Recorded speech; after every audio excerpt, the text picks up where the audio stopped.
Okay, good day kahengbis. So meron lang akong tanong dun sa mga matatagal ng breeder ng mulis. If pwede ko pa bang mapalabas dito sa dalawang strain na to? Kasi meron akong strain, kung nakita nyo sa screen, meron dyan PKBM, Golden Red Eye, at sa taas naman is yung PKBM talaga yan.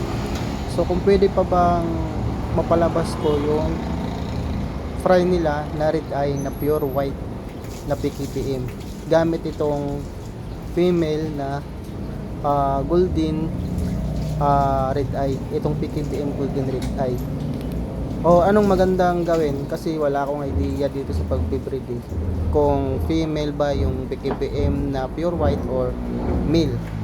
So patulong naman po sa matatagal ng breeder dyan na mga fish keeper din na alam sa ganitong pag-breed.